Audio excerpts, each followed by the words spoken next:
Welcome to MindCraft, the channel that helps you work smarter, think better, and live your best life.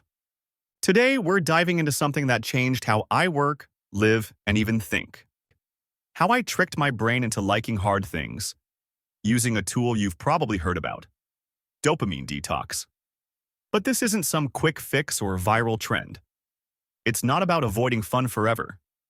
This is about understanding your brain, rewiring it, and taking control. Not just for a day, but for life. So, if you've ever found yourself procrastinating, endlessly scrolling, or stuck in the cycle of, I want to start, but I never do, then stay with me, because what you'll learn today might just change your life. Let's start with the basics. Dopamine is a neurotransmitter, basically a chemical messenger in your brain, responsible for motivation, reward, and pleasure. But here's the twist. It's not just about pleasure. It's more about anticipation. Your brain releases dopamine not when you get the reward, but when you expect it. Ever smelled pizza when you're hungry? That surge of excitement? That's dopamine. When you open Instagram expecting likes, scroll TikTok hoping for something funny, or even check your email 47 times a day, all of that is powered by dopamine. Now here's the catch. Our brains are wired to seek the easiest, fastest hit of dopamine. That's why video games, junk food, and social media are so addictive. The more your brain gets used to easy dopamine, the more it starts to avoid effort-based rewards. That's why reading a book feels boring compared to scrolling through Instagram. Studying for an exam feels harder than binge-watching Netflix. Going to the gym feels exhausting, while gaming for 6 hours? Fun. It's not because you're lazy. It's because your brain has been trained to prioritize quick rewards. A study from the University of Michigan showed that people with high dopamine sensitivity were more likely to avoid challenging mental tasks, even when those tasks offered higher rewards. Why? Because the brain wants comfort and ease. And modern technology gives it in abundance. So, how do you fight back? Let me tell you what I did. I first heard about dopamine detox from a guy named Dr. Cameron Sepa, a Harvard-trained psychiatrist. The idea is simple. Temporarily abstain from high dopamine activities like social media, video games, junk food, streaming platforms, and mindless internet browsing. Think of it like a hard reset on your dopamine system. You can try it for a few hours or even a day, but let me be honest. The first time I tried it sucked. I was bored, restless. I kept reaching for my phone. At one point, I even tried reading the shampoo bottle in the bathroom. But that discomfort? That was the detox working. Here's what happens during a dopamine detox. At first, your brain freaks out. It wants stimulation. It feels like withdrawal, because in a way, it is. But after a few hours or a full day, something incredible starts to happen. Your mind begins to slow down. You start noticing the small things, birds chirping, the rustle of wind, your own thoughts.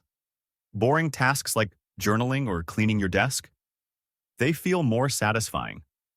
Suddenly, hard things don't feel so hard anymore. Not because they become easier, but because your brain stops expecting easy hits and you've lowered your dopamine baseline. Stanford neuroscientist Dr. Andrew Huberman explains that dopamine is relative. When your baseline is high from constant stimulation, even enjoyable tasks feel dull. Lower that baseline, and suddenly, simple tasks feel rewarding again. This is how I tricked my brain. Now, here's the part most people skip. How do you make this last? Most people do one detox, feel better for a day, and go back to old habits. It's not about doing a dopamine detox once. It's about designing your environment and routines so that your brain stays motivated to do the hard stuff. Here's what worked for me. 1. Schedule detox windows. Every Sunday, I did a full-day detox. No phone, no YouTube, no screens. Just journaling, walking, reading, meditating. Midweek, I added mini detox windows. 30 to 60 minutes of complete silence, no stimulation. 2. Add friction to bad habits. I made bad habits harder to reach. I logged out of all social apps daily, blocked YouTube recommendations, stopped buying junk food altogether.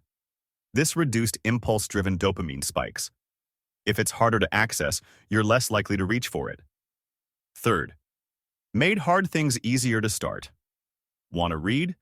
Keep the book on your bed. Want to work out? Lay your clothes out the night before. The goal is to reduce friction for good habits. 4. Reward the hard stuff.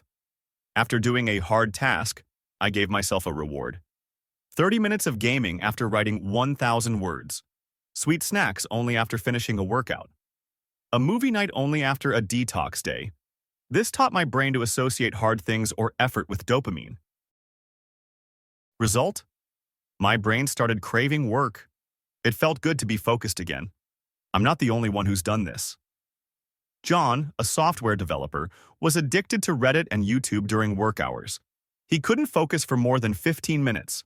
After 2 months of detoxing, he rebuilt his focus and even got promoted for his productivity.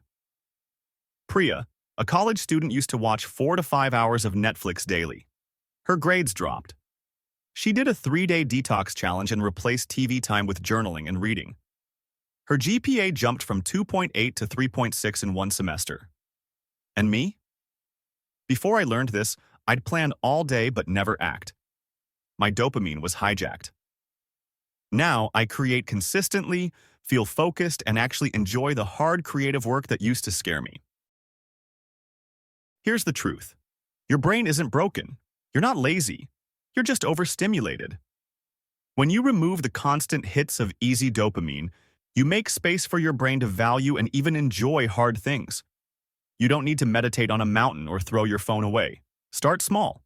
Try a 2-hour detox window today. Cut 1 dopamine source tomorrow.